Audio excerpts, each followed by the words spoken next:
안녕하세요. 저는 평소 사연을 들으며 육아 스트레스를 풀고 있는 애청자입니다. 사연을 듣다 보니 참 다양한 이혼 사유들이 있던데 저 역시 소개된 사연 못지않게 경악스러운 이혼 사유로 이혼하게 되어서 이렇게 사연을 보내봅니다. 저와 남편은 친구의 친구였어요. 그러니까 한 남자인 친구를 중심으로 남편은 친구의 초등학교 때부터 친구, 저는 그 친구의 고등학교 때부터 친구였어요. 20대 중반이 넘어갈 때쯤 이야기로만 듣던 남편과 술자리를 하게 되었고 그 이후 저흰 친하게 지내며 함께 시간을 보내곤 했죠. 남편과 전 어느 날부터 서로를 좋아하게 되었고 친구 역시 여자가 생겨 4명이서 함께 잘 어울려 다녔죠. 결혼 역시 저희 부부가 먼저 하고 2달 뒤에 친구 커플도 결혼하게 되며 더욱 사이는 돈독해졌어요. 그렇게 저흰 변하는 계절마다 함께 여행도 다니며 출산도 비슷한 시기에 하게 되는 둘도 없는 친구 사이가 되었어요. 출산을 하고 난 직후를 제외하곤 자주 왕래하며 지냈어요. 함께 육아를 하기도 했고 문화센터도 함께 다니며 많은 시간을 함께 보내곤 했어요.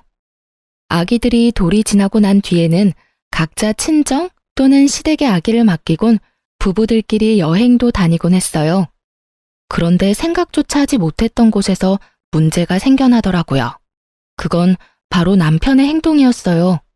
그날도 아기는 시댁에 맡기고 부부 동반 여행을 떠났고 주변을 산책 겸해서 구경하고 있는데 벌 2마리가 주변을 맴돌기 시작했어요. 저와 친구의 아내는 소리를 지르며 호들갑을 떨기 시작했고 남편과 친구는 벌을 쫓아내기 바빴어요. 그런데 문제는 여기에서 일어났죠. 아니, 글쎄 친구는 그렇다 치고 남편까지 친구 아내 옆에 붙어 벌을 쫓아내고 있는 것이 아니겠어요?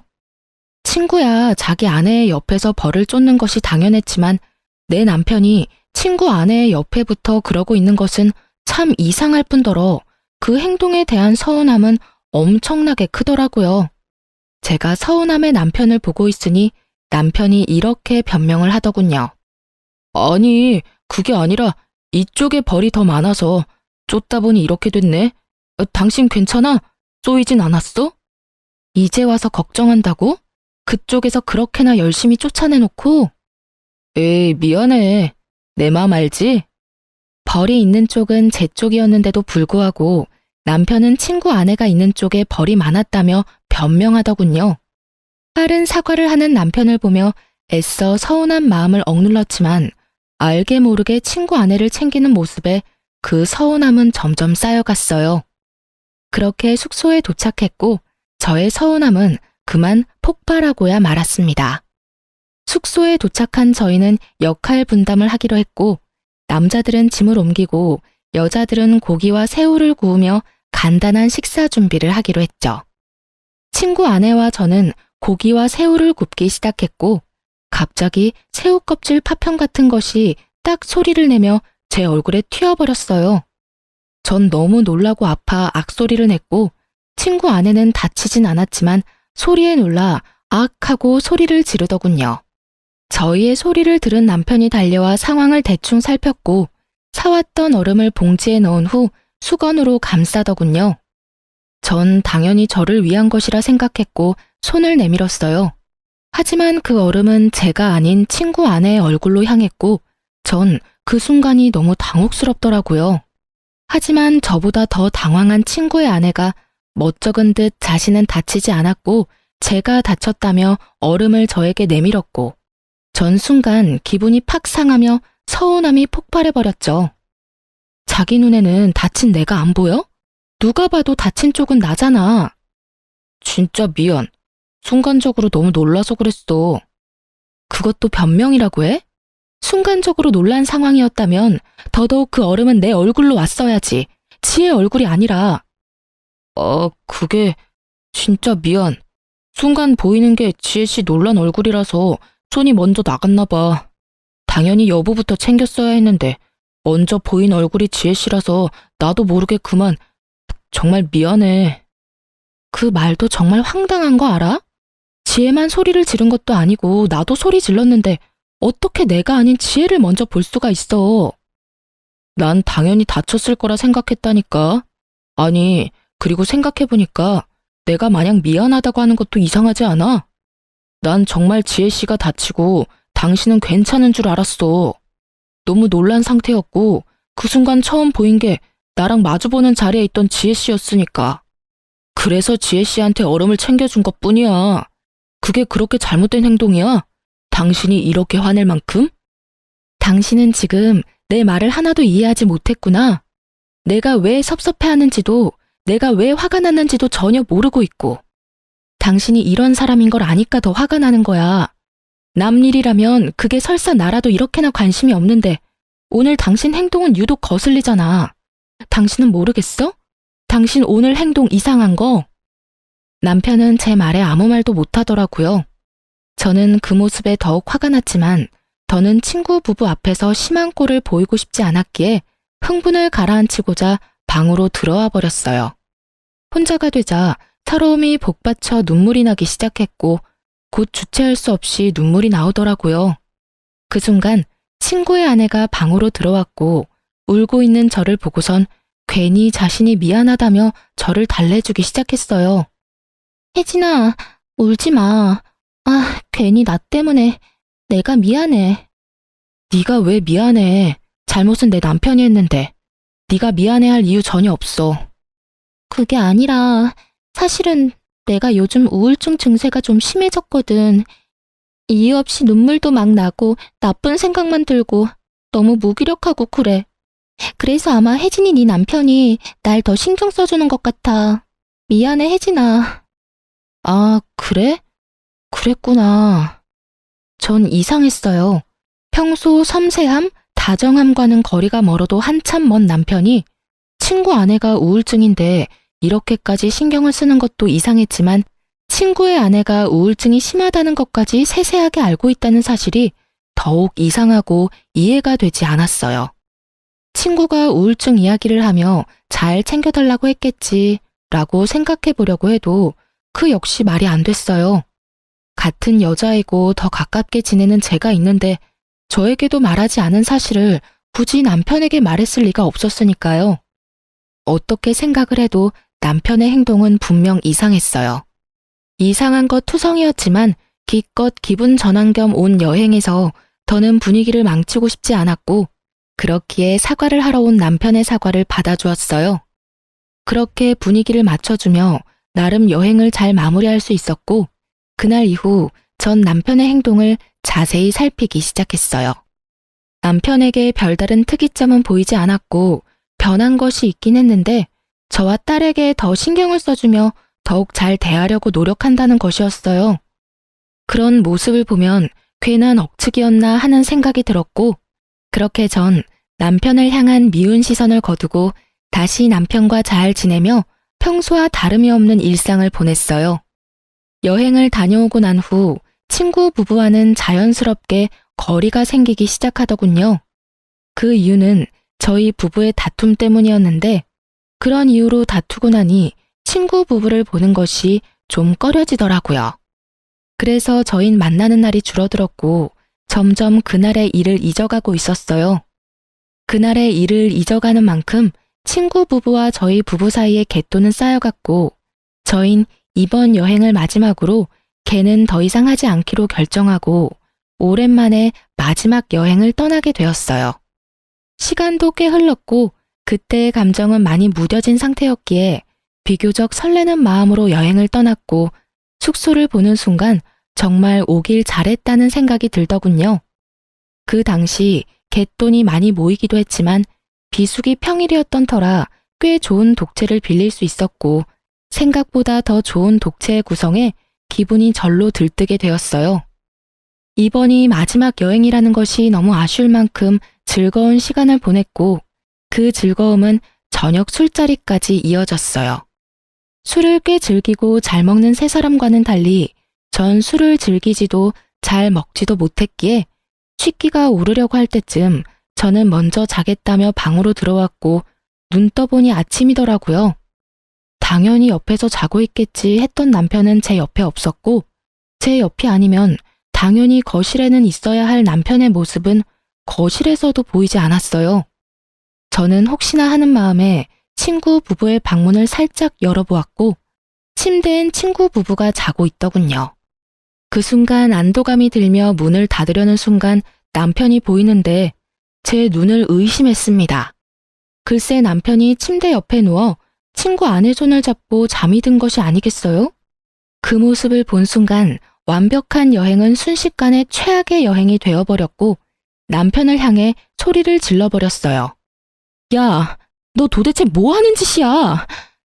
저의 고함에 세 사람은 누가 먼저라고 할 것도 없이 일어났고 다들 제가 왜 그러는지 사태 파악을 하느라 정신이 없어 보이더라고요.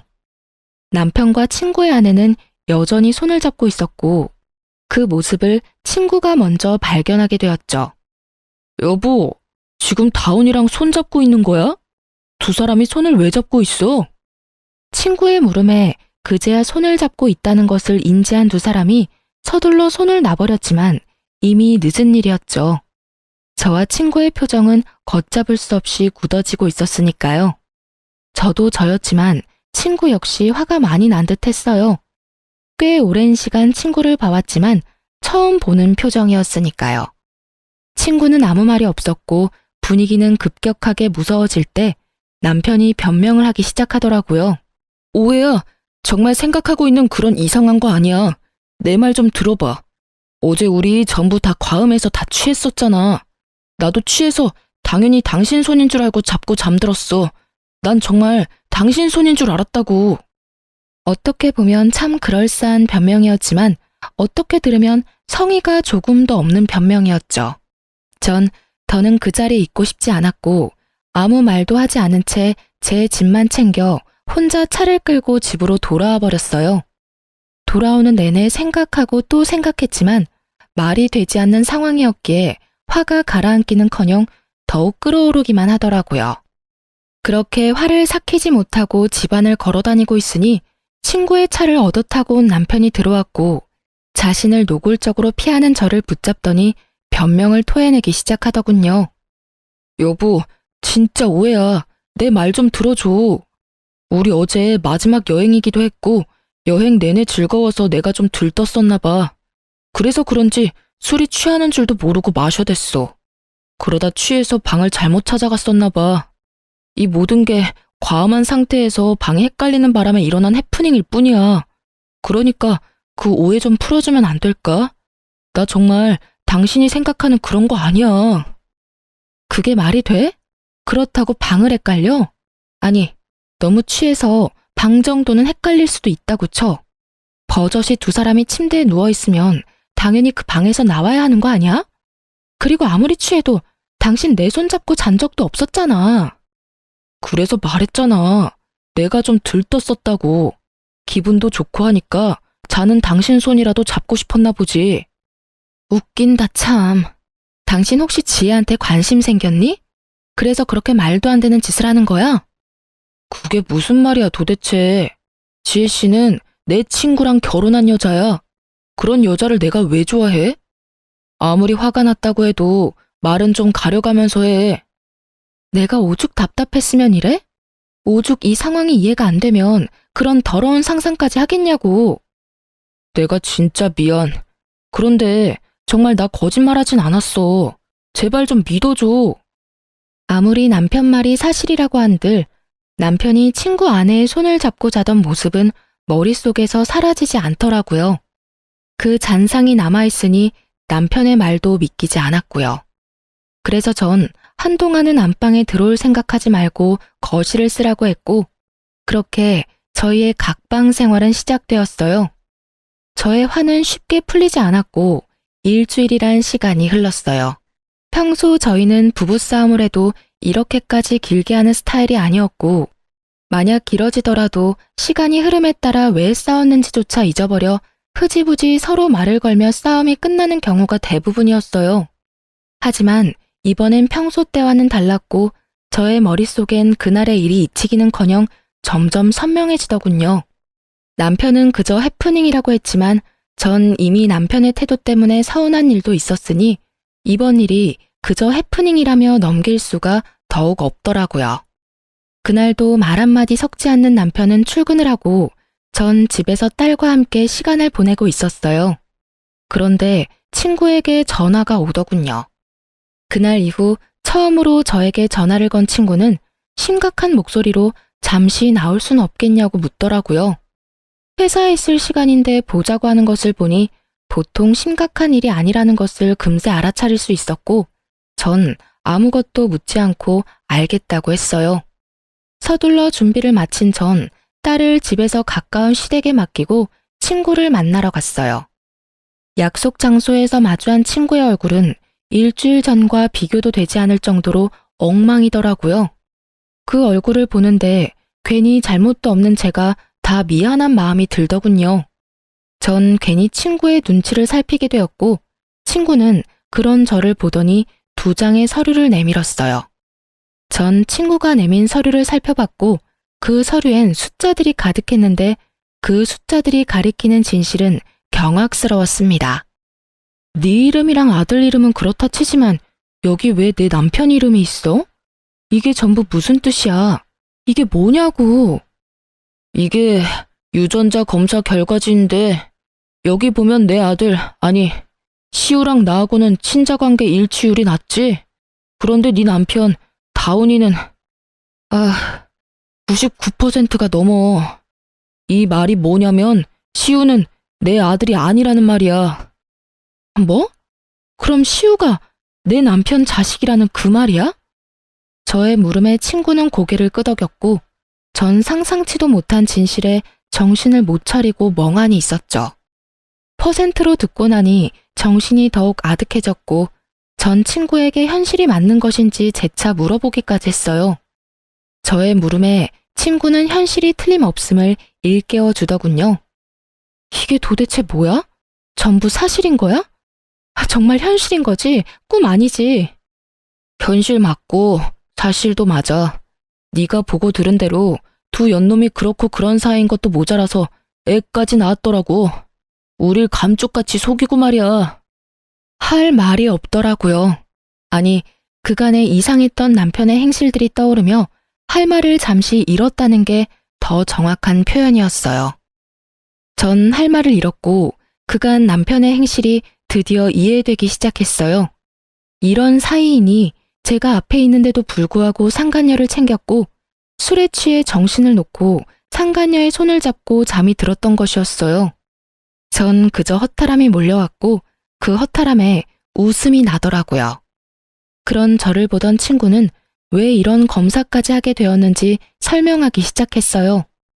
처음엔 그저 시우가 당근 알레르기가 있다는 사실을 알게 됐고 그땐 그냥 신기한 우연이라고 생각했어. 그렇잖아. 제일 친한 친구가 당근 알레르기 있는데 내 아들도 당근을 먹더니 온몸에 두드러기가 나니까. 심지어 증상도 네 남편이랑 똑같았는데도 그런 쪽으로 생각도 안 해봤으니 그저 신기하다고만 생각했던 것 같아. 그런데 점점 이상한 거야. 지나치게 내 아내를 챙기는 모습도 그렇고 괜히 내 눈치를 보는 아내도 그렇고 이상하다 싶었는데 그날 두 사람이 손을 잡고 있는 모습을 보는데 의심이 확신이 되더라고. 그래서 그 새끼가 숙소에서 쓰던 칫솔이랑 쓰던 베개에서 머리카락 좀 챙겨서 의뢰했는데 결과가 이렇네. 이게 무슨 일이냐 도대체. 친구도 허탈한 듯 웃어버리더군요. 그런 생각은 했었어요. 어쩌면 남편이 친구 아내에게 약간의 호감 정도는 있을 수 있겠다고요. 정말 딱 그 정도까진 생각하긴 했었지만 이렇게 깊은 관계라곤 상상조차 한 적이 없었는데 제 앞에 닥친 현실이 너무 아프고 충격적이더군요. 친구 역시 충격이 컸다고 하며 말을 이어나갔어요. 앞으로 어떻게 해야 좋을까? 나 혼자 결정할 문제는 아닌 것 같아서 불렀어. 넌 어떻게 했으면 좋겠어? 어떻게 하면... 친구의 말을 듣는데 눈물이 나오더군요. 제가 울기 시작하자 친구 역시 울기 시작했고 그간 많이 힘들었는지 어깨까지 들썩이며 울기 시작하더군요. 울 만큼 운 친구와 저는 이야기를 나눴고 저희의 뜻은 같았어요. 저흰 두 사람을 용서할 마음도 이대로 편하게 살게 할 마음도 없었기에 계획을 세웠고 그 눈물의 계획은 곧바로 실행하기로 했어요. 일단 친구는 남편에게 빌려준 돈부터 돌려받기로 했어요. 그간 저도 모르게 적게는 50만 원, 많게는 300만 원. 이런 식으로 빌린 돈이 꽤 되더라고요. 입금 내역을 살펴보니 그 금액이 총 3천만 원 가까이 되더군요. 가족 같은 친구에게 빌려줬고 받을 생각도 없었다는 친구의 말을 듣는데 마음이 참 아프더군요. 너 미쳤어? 이렇게 큰 돈을 왜 빌려준 거야? 나야 집에 급한 일이 있다고 하길래 빌려줬지. 너도 알다시피 이런 일 알기 전까진 그 새끼가 나한텐 가족 같은 친구였잖아. 그러니까 그냥 빌려준 거지. 어차피 못 받는다고 생각하고 빌려준 돈이라 계산도 안 해봤었는데 3천만 원이라니. 사실 나도 좀 놀랐어. 아니 근데 이 새끼는 그럼 이 돈을 다 어디에 썼단 말이야? 집에는 이렇게 돈이 들 일이 전혀 없었는데 시댁도 마찬가지고. 그러게. 한참을 생각하던 친구는 불현듯 무언가가 떠오른 듯 짧은 탄성을 내뱉더니 저에게 돈이 어디로 갔는지 알려주더군요. 그 새끼 나한테 빌린 돈으로 내 아내한테 선물 사준 것 같아. 생각해보니까 빌린 시기에 맞물려서 아내한테 못 보던 명품백이 생겼던 것 같아. 나 진짜 바본가? 어떻게 그걸 지금 알 수가 있지? 그럴 수도 있지. 너나 나나 그런 쪽으로 어디 생각이나 했어? 그렇게 가깝게 지냈으니 당연히 믿어 의심치 않았지. 와, 진짜 이 새끼 대단한 개새끼였네.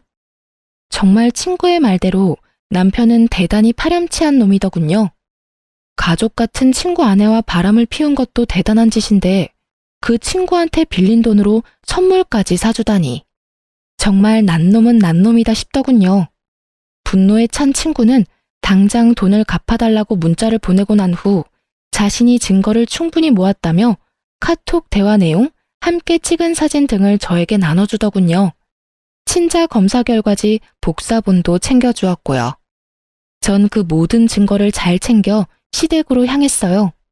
딸을 데리러 가는 목적도 있었지만 더 큰 목적이 있는 시댁 방문이었어요.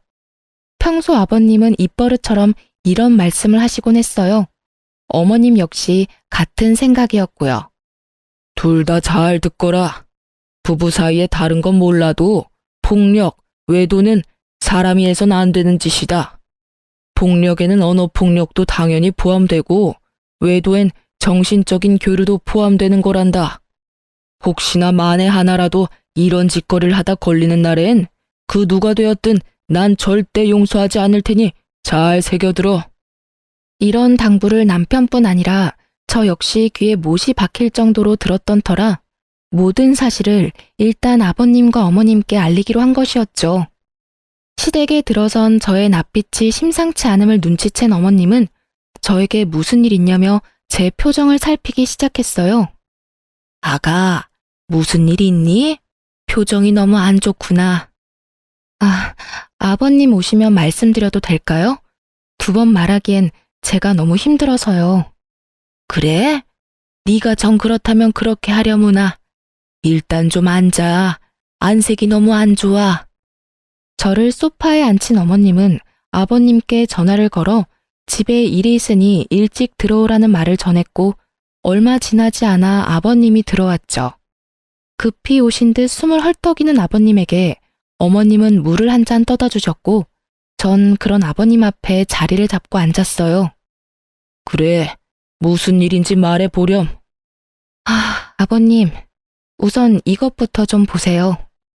아버님은 제가 내민 검사 결과지와 외도 증거들을 살펴보셨고 이내 충격이 크신 듯 눈을 감아버리시더라고요. 그러셨겠죠. 친구와 남편은 앞서 말했듯이 초등학교 때부터 친했으니 시댁에도 자주 오가며 그야말로 가족같이 지낸 친구였고 그랬기에 시부모님들 역시 친구는 물론이고 친구의 아내까지 일면식이 있는 사이였으니 그 충격은 더욱 크실 수밖에요. 아버님에게 있던 서류와 증거들은 이내 어머님의 손으로 넘어갔고 이내 어머님의 입에서 어머나 하는 소리가 나오고서야 아버님은 감았던 눈을 뜨시더라고요. 아버님은 일단 저를 안쓰러운 눈빛으로 바라보셨어요. 넌 괜찮니? 상처 많이 받았지? 괜찮다고 하면 거짓말이고 좀 힘들어요, 아버님. 어떻게 이런 일이 현실에서 일어날 수 있는지 사실 아직까지 믿기지도 않고요. 그런데 믿지 않기엔 이렇게나 증거들이 넘치니 참 암담하네요. 그래, 당연히 그럴 게다. 일단 다 여기로 불러야겠구나. 당사자들이 다 모여야 뭐든 할 수 있을 테니 그동안 넌 안방이라도 가서 좀 쉬려무나. 아니에요, 아버님. 전 여기서 그냥 앉아 있어도 충분히 편해요. 그래, 너 편한 대로 하렴. 저의 심정을 들으신 아버님은 누르던 화가 이따금씩 솟아오르시는지 노발대발하시며 혼잣말로 화를 내시기도 하고 아무 말 없이 가슴을 치시기도 하더군요. 그렇게 화를 애써 삼키시던 아버님은 이내 전화를 걸어 이 사건의 당사자인 남편과 친구 부부를 시댁으로 불러 모았고 제일 먼저 도착한 것은 다름 아닌 남편이었습니다. 남편은 아무것도 모른 채 밝게 웃으며 시댁으로 들어오더군요. 표정을 보아하니 저도 있다는 말을 듣고 드디어 우리가 화해라도 한다고 생각한 모양이었어요. 하지만 남편의 그런 헛된 기대는 산산이 부서지고야 말았죠.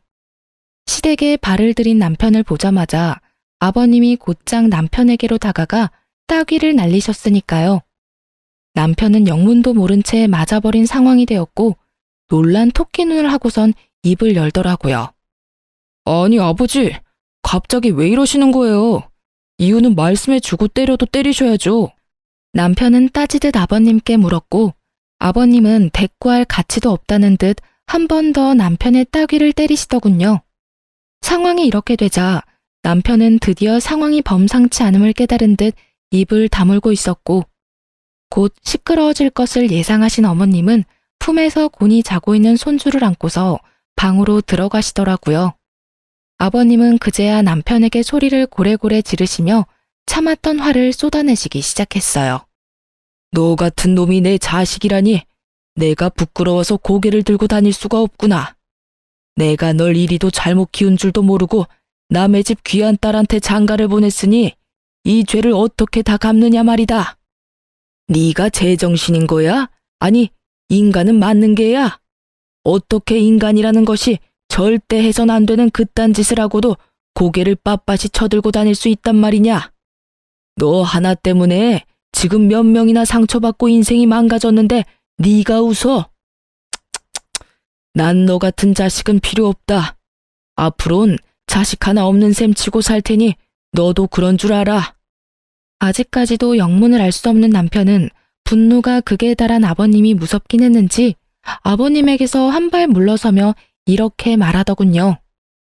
아버지, 갑자기 왜 이러시는지 이유라도 설명해 주세요. 저도 뭘 알고 혼나도 혼나고 맞아도 맞아야죠. 아직도 감도 못 잡은 꼴이라니. 이렇게까지 내가 화를 내는데 그 이유를 정녕 모르는 게야? 네가, 네 놈이 감히 내가 그렇게 당부했건만 감히 바람을 피워? 그것도 가장 친한 친구 아내를 상대로? 아버님의 말에 남편의 얼굴이 그야말로 사색이 되어 가더군요. 그러면서 저를 한번 쓱 보더니 변명을 하기 시작했어요. 변명을 들어보니 고작 상간녀와 손잡고 잠이 든 사실로 화가 많이 난 제가 아버님에게 잃은 것이라고 착각하는 듯 했지만요. 아버지, 그게 아니라 다 오해예요. 저희가 다 함께 어울려 여행 자주 다녔던 건 알고 계시죠? 무슨 말을 어떻게 들으셨는지 모르겠지만 그 일도 단순하게 술을 많이 먹고 일어난 실수 같은 일이었어요. 집사람한테도 충분히 설명을 했는데 집사람은 아직 화가 풀리지 않았고요. 하지만 집사람이 생각하는 것처럼 절대 바람을 피운 사실은 없어요. 정말이에요. 맹세할 수 있어요. 아버님이 모든 사실을 다 알고 있다는 사실을 전혀 모르는 남편놈은 맹세라는 단어까지 써가며 자신의 억울함을 털어놓았고 그런 남편의 거짓말에 더욱 화가 난 아버님의 손이 다시 올라가는 순간 친구 부부가 배를 눌렀고 일단 상황은 잠시 멈추게 되었어요. 살얼음판 같은 분위기와도 같은 상황에서 등장한 두 사람의 반응은 그야말로 극과 극이더군요.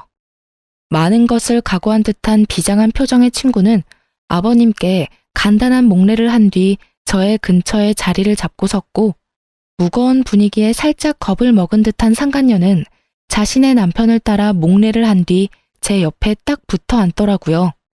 전 그런 상간녀에게 살짝 떨어지며 말했어요. 내 옆자리 말고 넌 저기에 가서 앉아.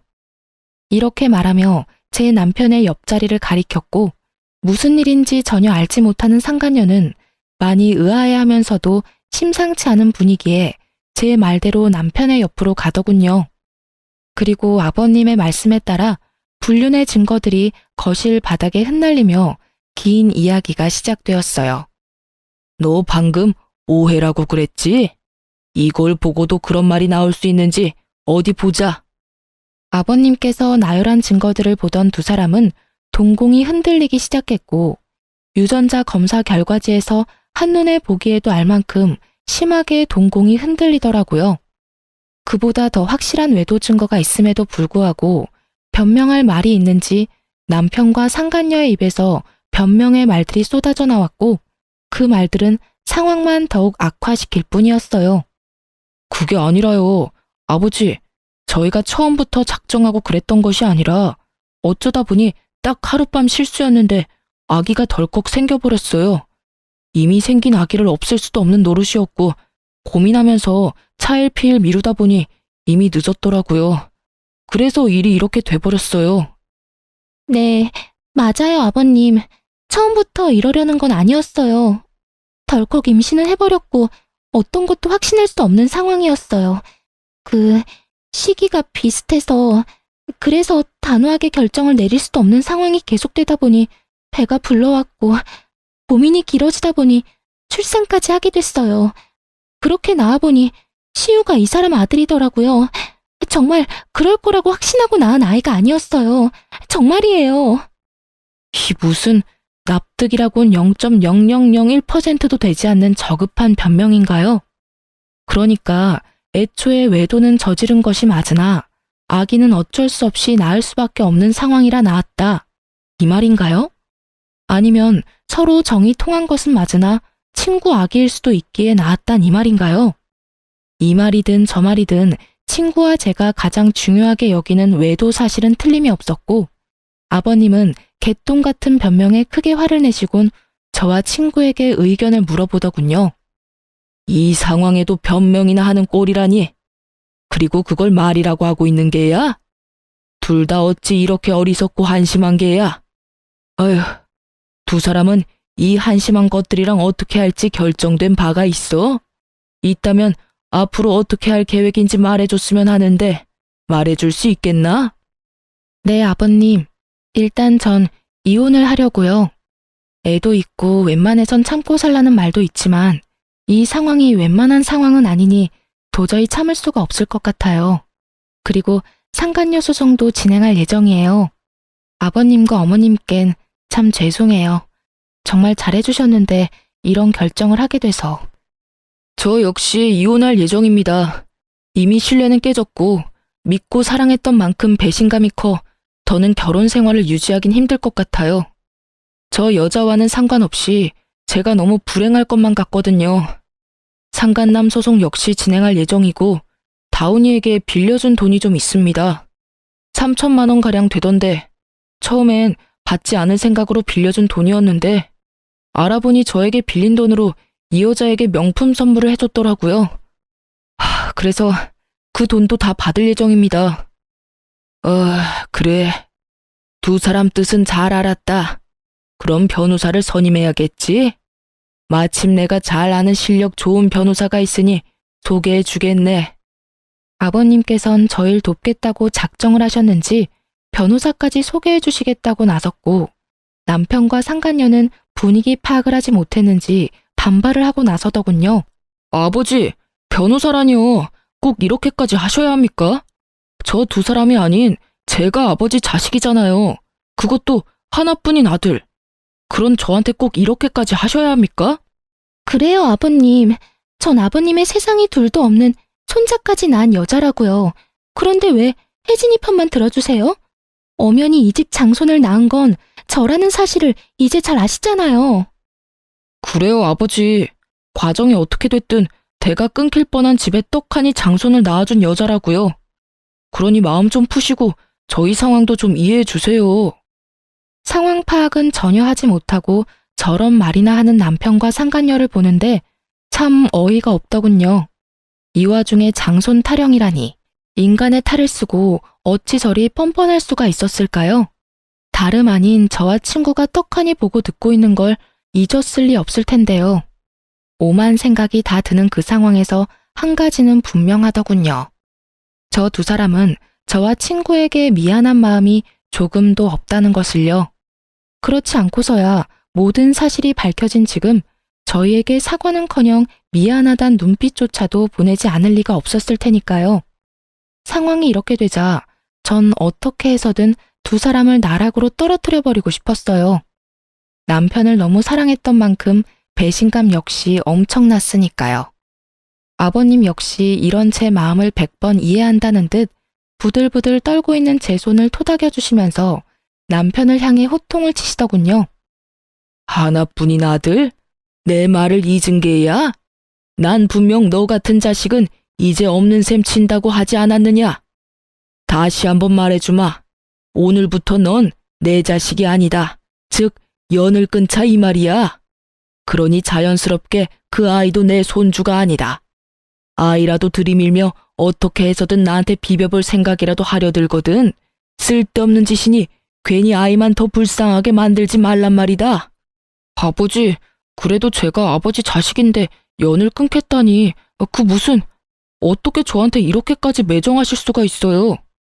박다훈, 내가 이 이름을 지을 때 얼마나 행복했는지 넌 모를 거다. 그 행복했던 기억과 감정이 아직 내 마음과 머릿속에 남아있는데 내가 이렇게까지 할 땐 그만한 잘못을 네가 저질렀다는 생각은 못하는 게야? 아무리 제가 잘못했다고 한들 혜진이는 엄연한 남이고 제가 아버지 핏줄이잖아요. 핏줄이기에 이러는 것이다. 내 핏줄이기에. 난 네가 모든 사실이 밝혀진다면 적어도 혜진이한테 사과라도 할 줄 알았다. 비록 그것이 눈에 훤히 보이는 거짓 사과라고 하더라도 네가 최소한 사람 새끼가 맞는다면 네가 큰 배신을 한 혜진이에게 사과라도 할 줄 알았다 이 말이다. 그런데 넌 어떻게 했느냐? 혜진이를 보기는커녕 시종일관 어떻게 해서든 교묘한 수로 상황을 피해가려는 행동만 하고 내 눈치만 살피면서 내 마음만 풀어보려고 하지 않았느냐? 그제야 남편은 저와 친구를 바라보더군요. 여보, 미안해. 너한테도 내가 할 말이 없다. 그런데 정말 작정하고 두 사람을 속인 건 아니었어. 그것만은 믿어줘. 이때껏 아무 말도 없다가 기껏 한다는 말이 저 따위더라고요. 얼마나 어이가 없었으면 그 심각한 상황에 코웃음이 다 나더군요. 작정한 게 아니야? 정말 그랬다면 모든 사실을 알았을 때라도 두 사람이 만나지 말았어야지. 관계를 끊었어야지. 적어도 우리한테 그 정도 예의는 지켜줬어야지. 그 당연한 예의도 지키지 못했으면서 작정하고 속인 게 아니야? 넌 지금 그걸 사과라고 하며 그걸 변명이라고 짓거리는 거야? 할 말이 없으면 차라리 하지를 마. 그 편이 덜 비참해. 아니야. 정말 미안해. 진심이야. 진심이라는 남편의 말과는 달리 그 눈동자엔 어떠한 미안함도 담고 있지 않더군요. 그 눈빛을 보는데 절망감조차 느껴지지 않더군요. 친구 역시 저와 같은 마음인 듯 남편을 바라보는 눈빛에 기대라곤 찾아볼 수 없더라고요. 그런 남편의 눈빛과 저희 마음을 아버님 역시 알아채시고 말하셨죠. 그걸 진심을 담아서 한 사과라고 하는 것이냐? 난 너를 이렇게 파렴치한 놈으로 키운 적이 없는데 네가 이렇게 컸다면 그 역시 내 탓이라고 생각한다. 그렇기에 더욱 난 너를 자식으로 받아들일 수가 없는 게야. 난 내 하나뿐인 자식을 보지 않는 것으로 자식을 잘못 키운 벌을 받을 생각이다. 네 엄마도 내 뜻을 따르기로 했고 그러니 더는 설득할 생각 말고 이 집에서 나가거라. 그리고 두 번 다신 이 집에 발도 들이지 말거라. 그렇게 상황은 마무리되었고 한동안 제 마음은 편치 않았어요. 아버님이 평생 아들을 보지 않는 것으로 자신 역시 벌을 받는다는 말이 가슴에 깊게 남아 마음이 참 아프더라고요. 평소 아버님이 남편을 얼마나 아끼고 사랑했는지를 누구보다 잘 알았기에 더욱 그 아픔이 크게 다가왔던 것 같아요. 친구와 전 아버님께서 소개해 주신 변호사분을 만나 충분한 상담을 한 후 이혼과 상간남, 상간녀 소송을 진행하기로 했어요. 그렇게 이혼이 진행되는 사이 아버님이 그간 가족으로 살 수 있어 여러모로 고맙고 행복했다며 살고 있는 집 명의를 아버님 명의에서 제 명의로 돌려주시더라고요. 이까짓 걸로 제 마음을 풀어보려는 것이 아니라며 그저 자신이 줄 수 있는 양육비이자 위자료라고요. 혼자 딸을 키워나가는 것이 제가 예상하는 것보다 훨씬 힘이 드는 일이라는 걸 저는 알고 있었고, 그렇기에 전 그저 감사하다며 받았습니다. 소송은 시작되었고 생각보다 그 과정은 더 치열하고 더럽더라고요. 하지만 증거는 더할 나위 없이 명확했고 저와 친구는 원하는 대로 소송을 마칠 수가 있었어요. 결혼할 때도 맨몸으로 시집왔던 상간녀는 위자료를 감당할 여유 따윈 없었고 상간녀에 대한 마음이 진심인 전 남편이 자신의 위자료와 상간녀의 위자료까지 감당하고 나서더군요. 한 푼도 빼지 않고 다 받을 수 있다는 안도감과 함께 배알이 꼬이는 것은 어쩔 수 없더라고요. 사람 감정이란 게 참 마음 같지 않다는 걸 다시 한번 깨달았네요.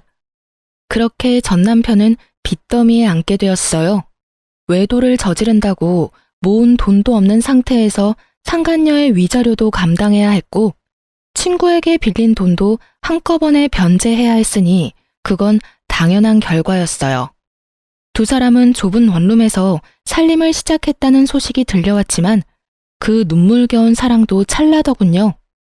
진심으로 상간녀를 사랑했던 전 남편과는 달리 상간녀는 가난을 이겨낼 만큼 남편에 대한 마음이 절절하진 않았고 결국 전 남편을 버리고 아들과 함께 친정으로 가버렸다고 하더라고요. 그렇게 저에게 씻을 수 없는 상처를 준 전 남편은 든든한 울타리와도 같았던 부모님도 잃고 가슴 절절하게 사랑했던 여자에게도 버림받아 남은 것이라곤 큰 금액의 빚뿐이었죠. 친정으로 도망치듯 떠난 상간녀의 결말도 좋진 않았어요. 참 통쾌하게도 상간녀의 친정 역시 그런 파렴치한 행동으로 인해 이혼까지 당한 상간녀를 받아주지 않았고 전 남편에게 돌아갈 바엔 혼자 사는 것이 더 이롭다고 생각한 상간녀는 그 길로 지방 어디로 갔다는 소문만 무성할 뿐 정확한 행방을 아는 사람은 없었습니다. 다만 이따금 후회로 가득한 장문의 문자가 친구에게 오는 걸 보니 나쁜 마음은 먹지 않고 살고 있구나 정도는 알 수 있었죠. 전 육아로 인해 휴직 중이었던 회사로 복직하게 되었어요. 복직으로 인해 어쩔 수 없이 부모님의 도움을 받게 되었지만 부모님은 적적하던 참에 오히려 잘 됐다며 저를 보듬어 주시더라고요. 부모님께 참 여러모로 죄송하고 감사하네요. 집은 친정에서 가까운 곳으로 이사를 하게 됐는데 딸 때문도 있었지만 전 남편이 술에 취해 찾아온 적이 있어 서둘러 옮기게 됐어요. 전 시댁과는 연락하며 왕래하고 지내고 있어요. 자주는 아니고 가끔씩이지만 왕래할 때마다 두 분 다 저와 딸을 진심으로 아껴주고 계신답니다. 친구 역시 잘 지내고 있는 듯 하더군요. 아무래도 아직 과거가 떠올라 마음이 힘들어 예전처럼 자주 보진 못하지만 혹시나 못난 생각을 할까 하는 염려스러운 마음에 연락은 자주 주고받으며 지내고 있어요. 친구 역시 저와 같은 마음으로 저에게 자주 안부를 물어주고요. 딸이 크면 클수록 예상보다 큰 돈이 들더라고요. 그때마다 통 크게 집을 주신 전 시아버님께 얼마나 감사한지. 어쨌든 전 이혼한 것만 뺀다면 비교적 평범한 워킹맘처럼 잘 살아가고 있어요. 물론 딸이 더 잘하고 아빠와 함께해야 하는 행사에 참석해야 하는 날이 온다면 그땐 또 딸에 대한 미안함에 마음이 아플 테지만요. 참고로 딸의 아빠를 만들어주기 위해 재혼할 생각은 전혀 없을 뿐더러 저 역시 또 다른 누군가를 사랑하고 믿을 자신이 없기에 아직까진 재혼의 재자도 생각해 본 적이 없네요. 뭐 딸을 다 키우고 난 후 그때 좋은 사람이 있다면 남은 여생 친구처럼 함께 늙어갈 생각은 있긴 해요. 너무 먼 훗날의 이야기인가요? 하여튼 저의 지금 유일무이한 단 한 가지 소망은 딸과 함께 행복하게 잘 살아가는 것이에요. 처음 모든 사실을 알고 이혼을 결심하기까지 참 힘들었어요. 막상 친구와 함께 이혼 결심을 하고 복수 계획까지 세우면서도 이게 맞나? 이렇게 되면 우리 딸은 어떻게 하지? 이런 한심한 생각들로 가득했던 것 같아요. 그 당시엔 혼자 헤쳐나갈 길이 너무 험난해 보였고 그 험난한 길에서 딸이 받게 될 상처가 너무 두렵더군요. 그렇게 겁이 많던 전 용기를 내 이혼을 해냈고 지금은 이혼하기 전보다 더할 나위 없이 잘 살고 있고 행복해요. 그러니 남편의 잘못으로 이혼은 하고 싶지만 앞으로 남은 날들에 대한 두려움으로 망설이고 계신 분들께 말씀드리고 싶어요. 이혼이 정답은 아닙니다. 다만 여러분의 인생을 망가뜨리고 구렁텅이에 발을 담그면서까지 결혼 생활을 유지할 필요는 없어요. 저를 보세요. 그렇게 두려워하던 저도 이렇게 나름 잘 살아가고 있잖아요? 그러니 한 번만 용기를 내보세요. 여러분 인생은 소중하답니다. 그럼 저는 물러가 볼게요. 저의 긴 사연 들어주셔서 정말 감사합니다.